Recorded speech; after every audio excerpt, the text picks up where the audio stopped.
All right, it's day two of the finals between Turds and Stuff. Day one saw a first game where Turds got a very clear advantage, but wasn't able to find a winning blow. When I think Stuff defended in a very logical human defensive way. I think it could be easy to watch the first two games and think Stuff was losing in both, but I think he actually found really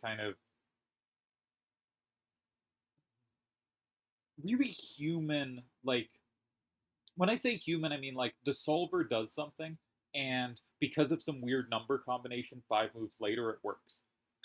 When I say human, I mean like achieving some specific shorter term goal, right? Rather than noting there is some weird combo set up 6 moves down the road with some deranged numbers, right? So, where he would sacrifice some parts of the board to get others when he had to sacrifice something. I thought he did really well in both games defending. Now, the win for Turds that game, I said, was not humanly findable. Um, Views differ on that because Seto did immediately find it. The question is, does that prove me wrong or does that prove Seto inhuman? Your mileage may vary. Sorry, excuse me. Okay, interesting thing going on here. Because something I got wrong in the rules before is when you pick a card, you are locked in that card forever for all future games. So, when we saw Stuff in game two switch to Ayla, and I forget what his fifth card was, that meant his hero card, the card he's locked in on, is one of the Yunas or Larsa. We know one of the Yunas or Larsa he is locked into. If it's one of the Yunas, then he's almost certainly going to stay with the Yunas forever. If it's Larsa, then he could switch to another pair, but there might not be a natural pair he wants to switch to, right? Like Fafnir and Zidane are very popular, but they're one of them's for the same corner as Larsa. Doesn't make that much sense as a pair, though Larsa can sort of count as a corner for 9. Another pair is Squall and Cypher, but that's kind of redundant on 10s going up, and you could imagine problems there as well. So it is a little difficult for him to switch off this particular pair if Larsa is his hero card. If one of the Yunas is his hero card, he could switch off Larsa, but it's also very hard to switch off the Yunas. Which means my guess is Larsa is his hero card that gives a little more maneuverability, but it also means he's very likely to stick with the Yunas. And Turdz may well know this. Turdz has stuck with the 379As, which in general I prefer A964s to these. I prefer Stuff's card selection, but they match up very well with the A964s as we have seen.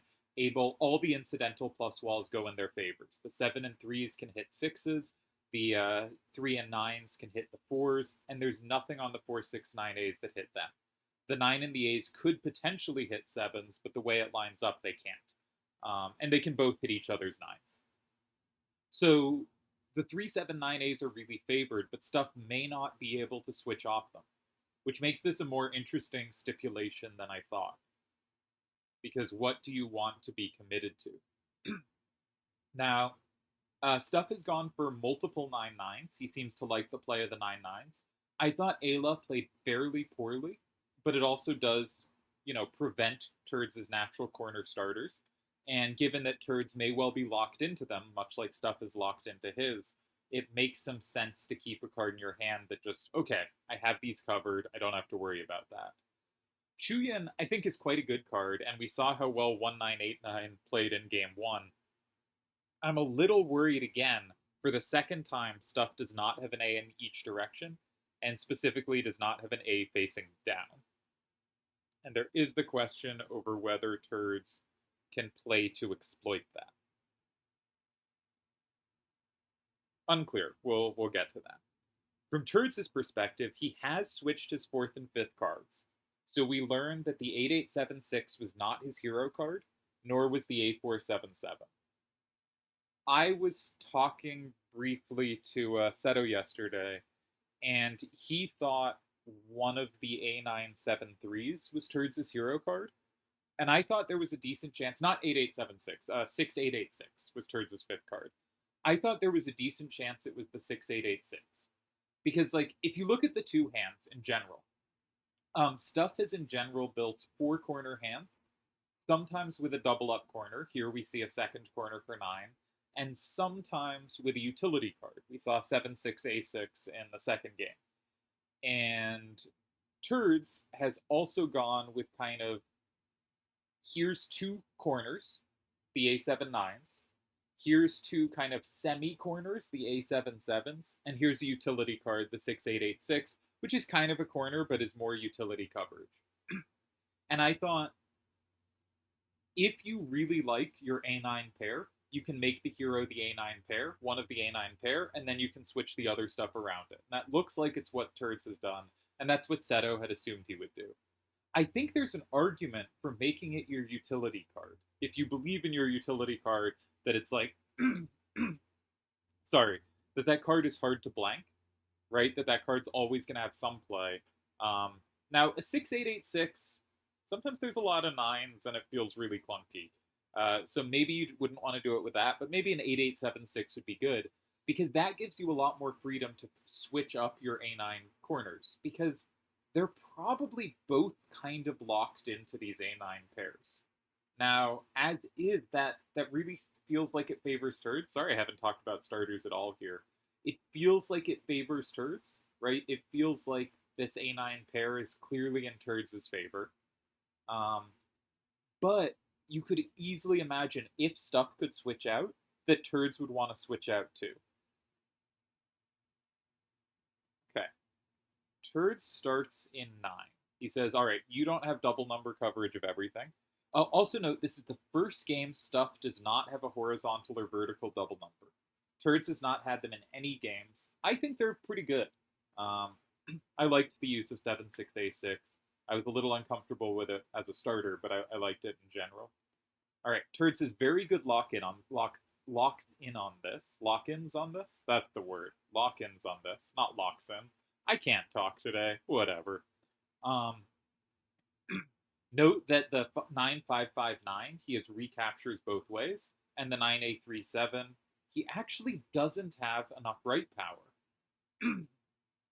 So if Stuff could go 8 taking, and Turdz recaptured with 9-8-3-7, Stuff could maybe force the game into an awkward direction for Turdz. I'm not sure he quite has the cards to do so, because you'd want to go in 3 with a high number left, and he doesn't really have that while taking 6.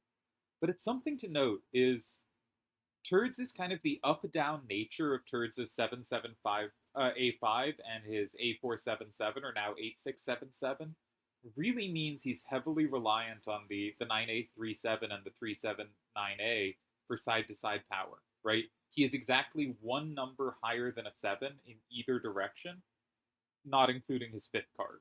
And his 5th card in the previous game had an 8 to the right, and this one has a 9 to the left. And that signals to me that Turdz is quite weak going right. Like, if you look at Turdz going up, he has 2 9s, an 8, and a 7, right? His third best number is an 8. If you look at him going down from the starting hand, his third best number is only a 7. He has an A and a 9, though. If you look at him going left, he has A9, 7, 7. But right, it's A7-7. It really drops off after that 9-8-3-7. And he's a little strong still going left because he has the 9-5-5-9. But there's a potential right issue down the road. Now, Stuff's hand also has a potential right issue. Of course, it is an A and then a 9, but then it drops off pretty hard. And as we know, it still just permanently has down issues.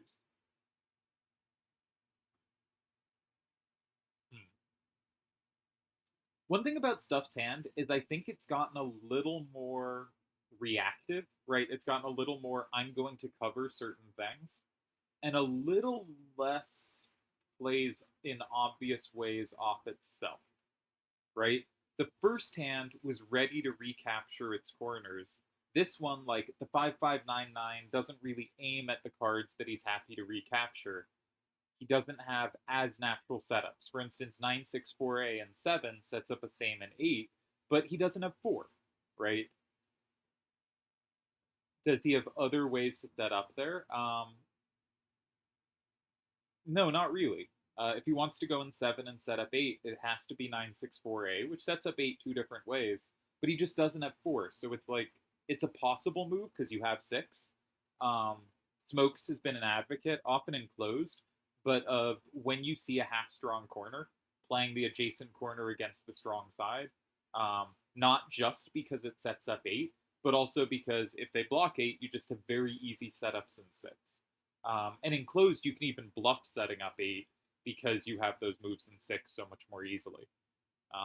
So going in 7 is, like, in general, very logical, but the hand doesn't quite create moves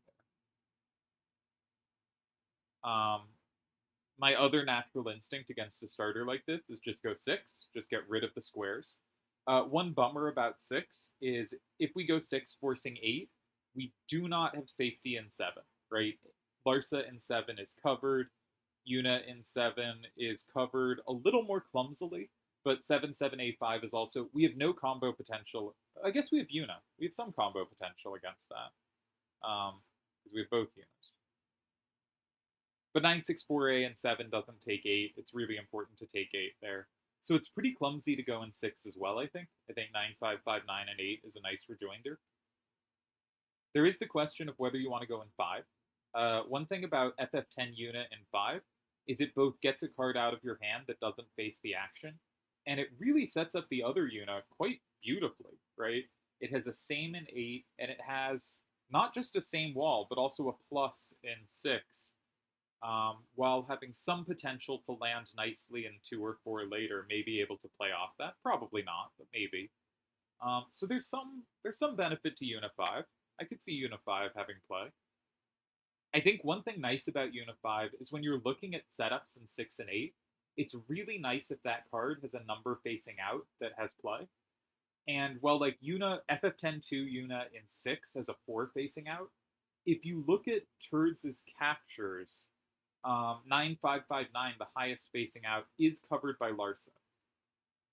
The problem is 7s facing out are kind of annoying because you're often left with Ayla and Shuyan as your remaining cards, and those cards are terrible going right, and Larsa is somewhat dominated by Vanille, who I've occasionally called Pinello throughout these videos because in my head they're the same character. Alright, what has he picked up? He's picked up Larsa. Is Larsa just going to go in 7?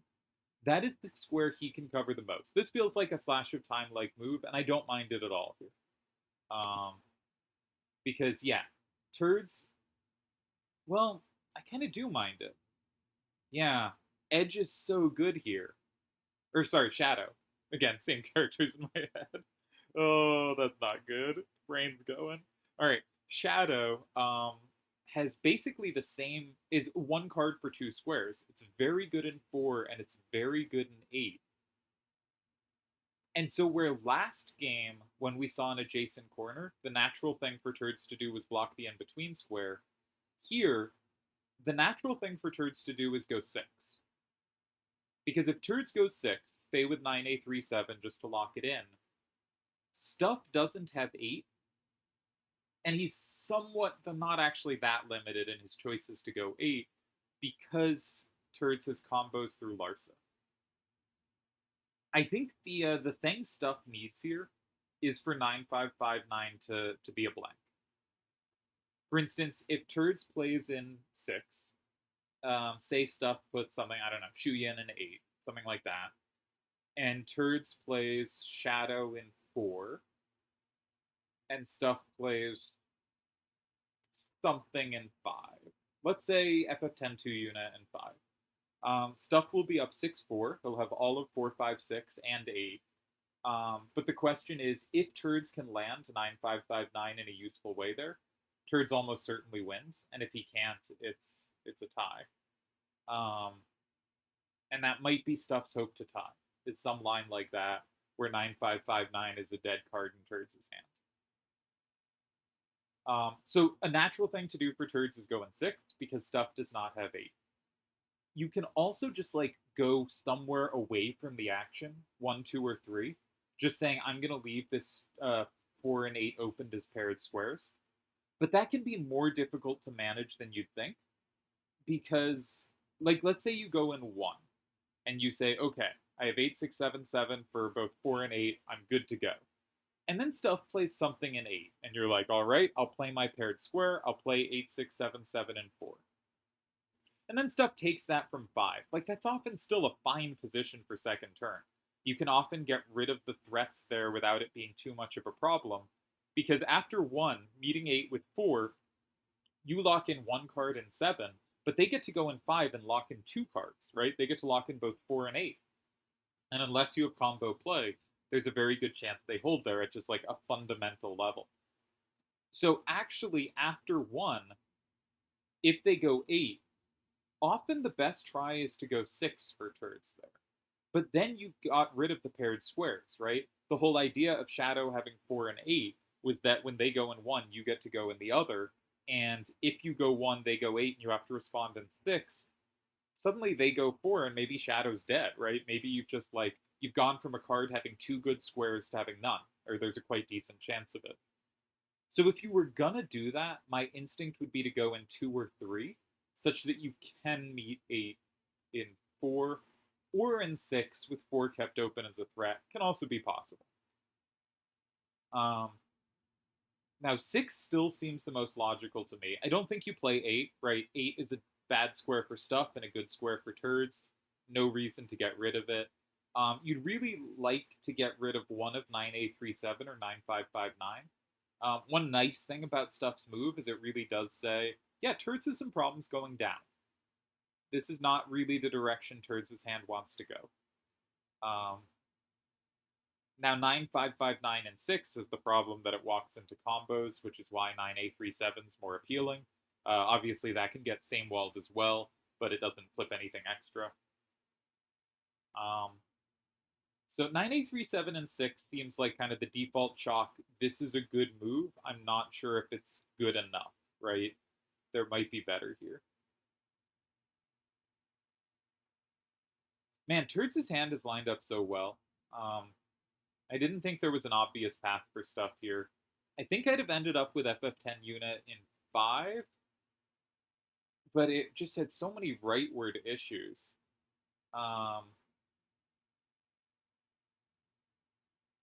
Yeah, that it's a really hard move to feel good about. I don't know what I would have done for stuff this time.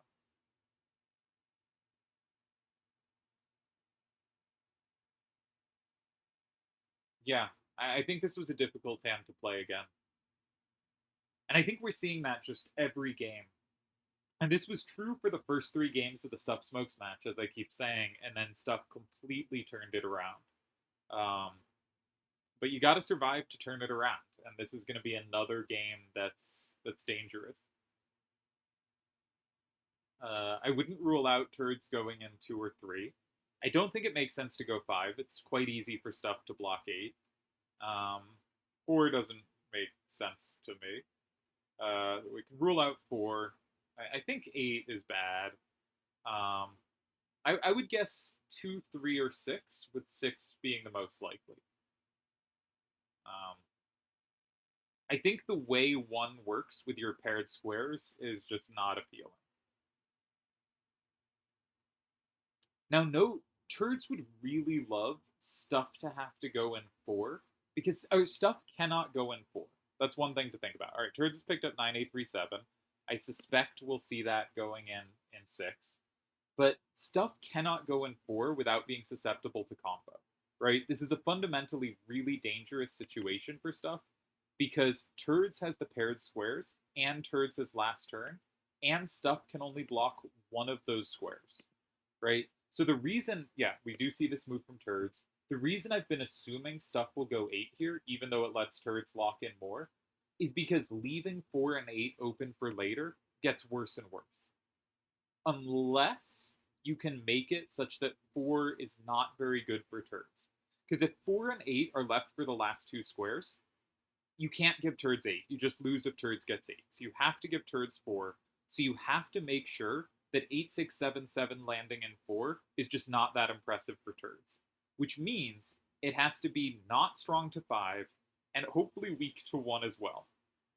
Now, the only card you could put in 1 that it's weak to is 9289. So you kind of have to hope Turdz puts something there that it has trouble with, but then you may not have flipped it, and that's all a struggle too. So that is just a difficult situation. I'm going to start putting the game into my database.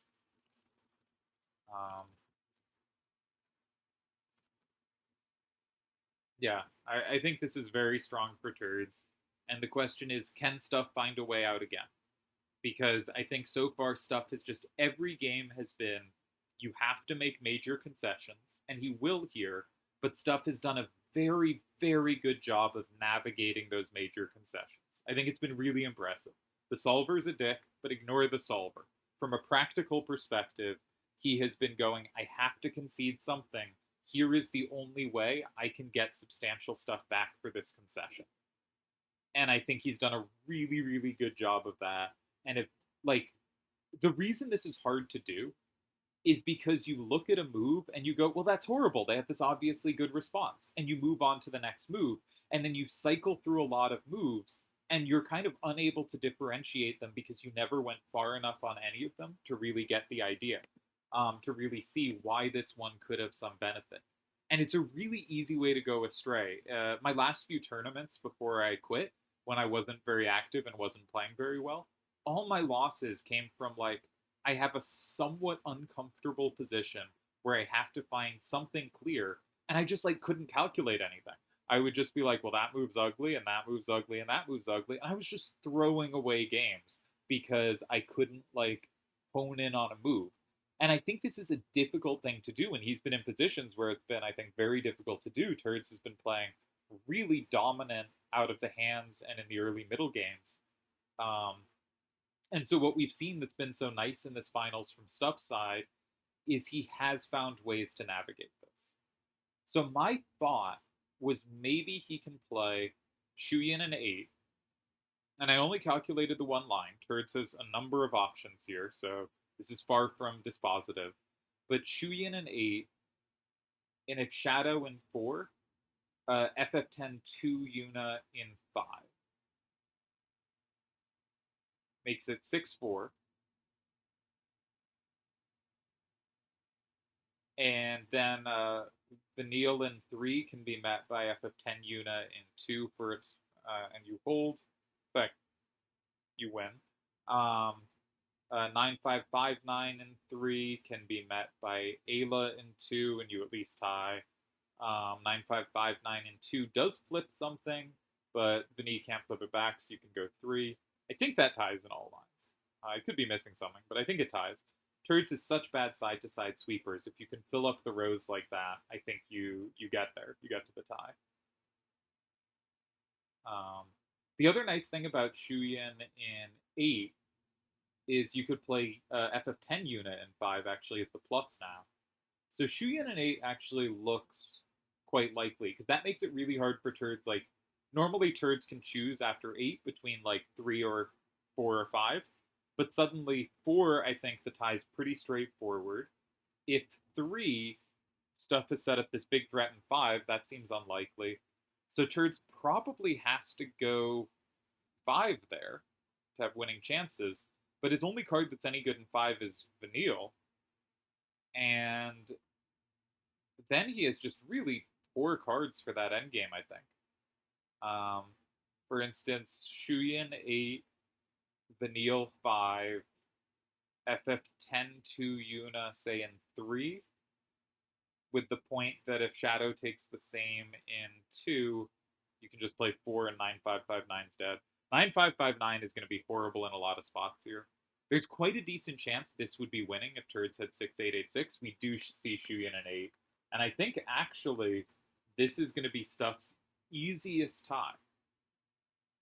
Which makes me a little skeptical of the move in 6, but I didn't see anything I thought was better. It just looked very natural. But the 9559 playing really badly. And also note, the 5599 is not Stuff saving grace here, right? That has been quite useless in, like, every line I've looked at. And I don't think it was good for Stuff last game either. I think the 9955s are bad. I think they're playing really badly for both players. I don't think we should see them again. If we do see them again,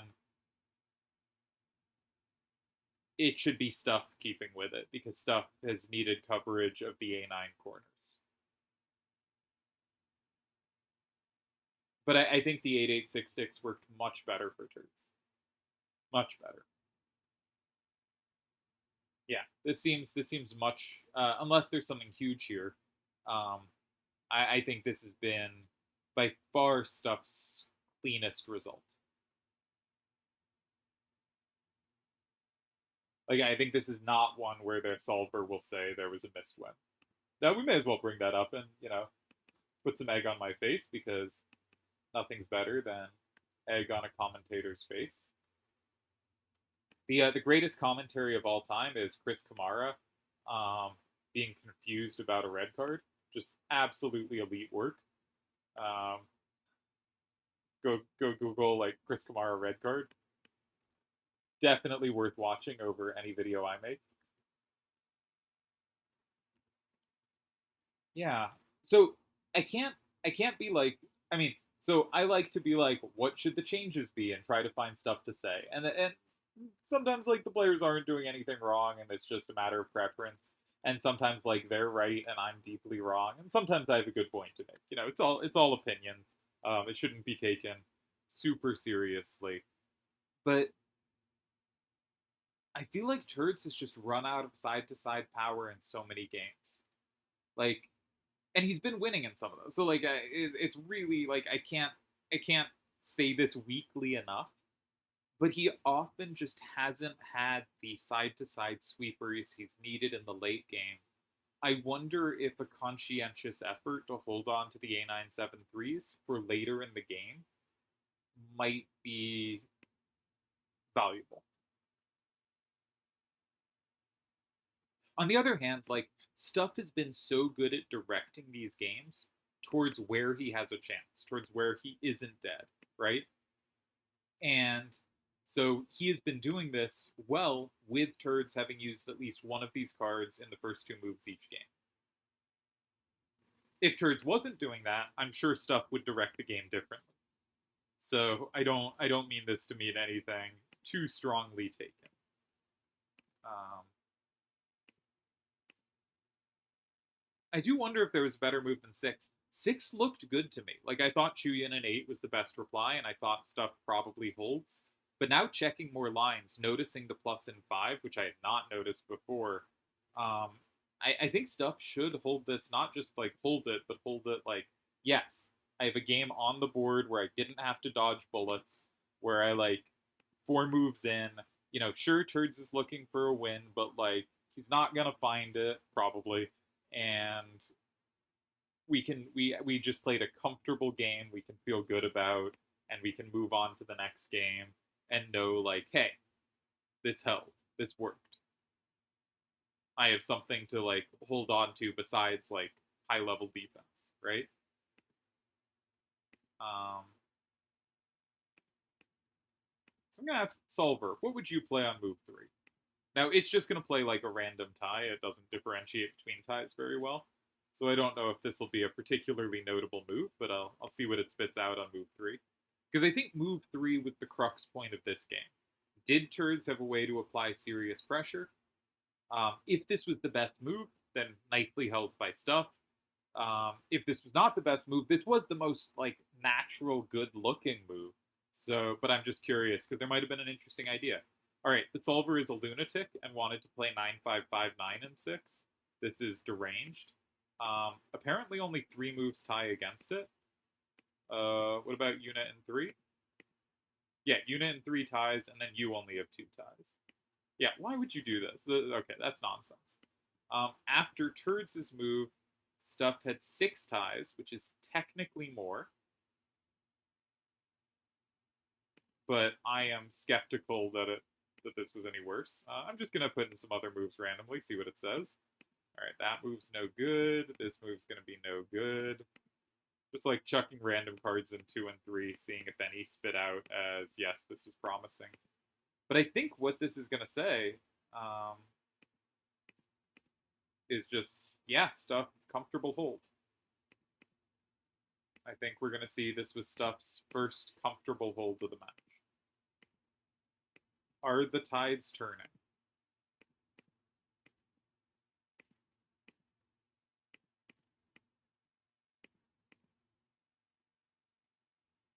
Yeah, I don't think any of these moves do much. 9, 5, 5, 9, and 3 is kind of interesting.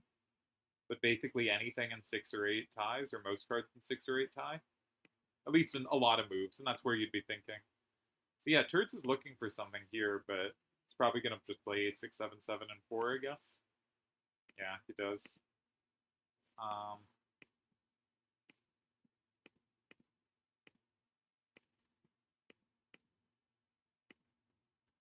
yeah, nice hold by Stuff.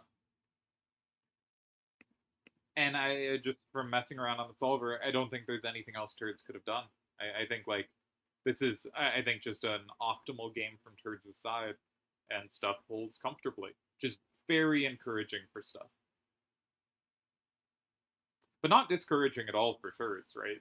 I mean, this is just technically just like a clearly correct game at basically every moment. Um,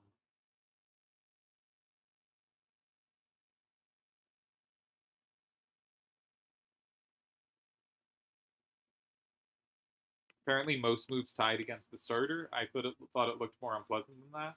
See if my Una 5 idea was terrible. I don't like it, looking at it now, but let's see if it was like losing or not. It'll take a sec to do. Stuff should have some choice about what he wants to put in 5. Maybe one works and one doesn't. I'm not sure. I haven't checked it carefully, but feels to me like you go 5 here, and you're fine.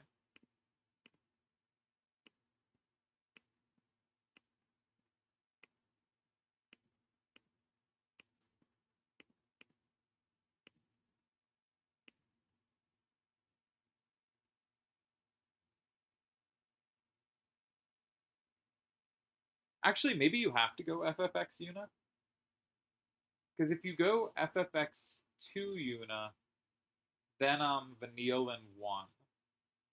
Because 9559 actually sweeps that endgame. Because with the 9 facing up, it has a plus on the 5 and a plus wall on the 6. So, okay, I think it has to be FF10 unit in 5. Solver, have you explained to me my other move? Alright, Una 5 was a tie. Probably not that good feeling a tie. I think Stuff's tie was better. We'll get a quick comparison. Yeah, it looks like Stuff's tie clearly better. Small margin, but some margin.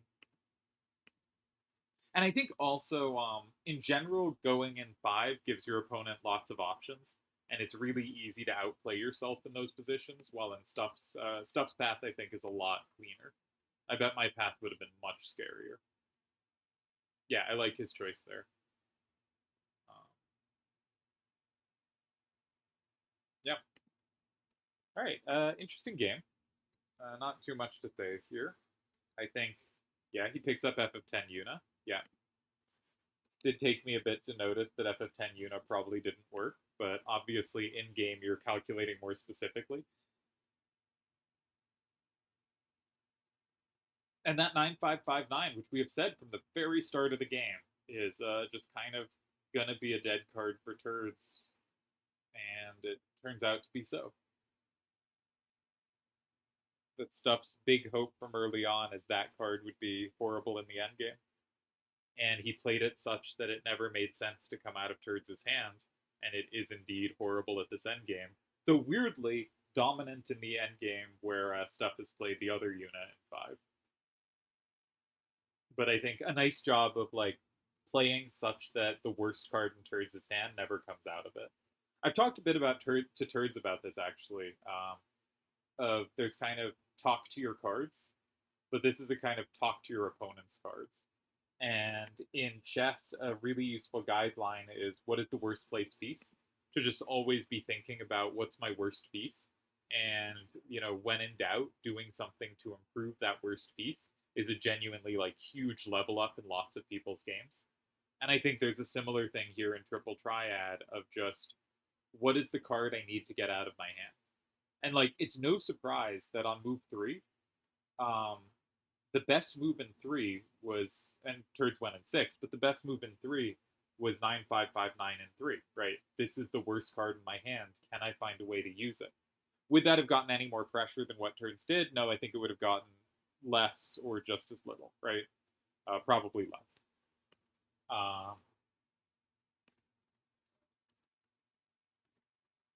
And you can see 9-5-5-9 blanking on the final turn.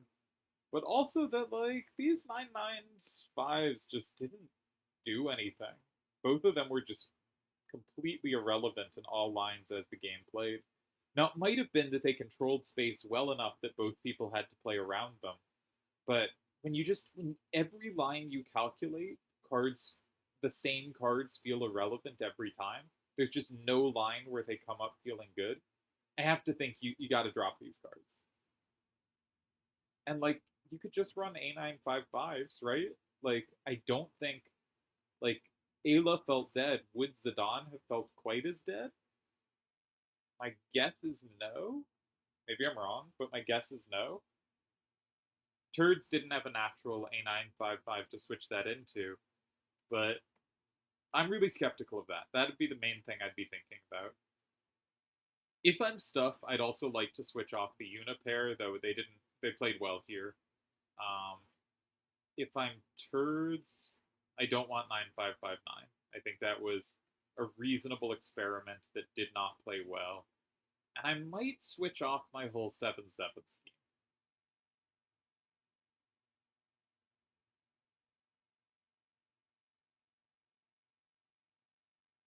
To what? I'm not sure.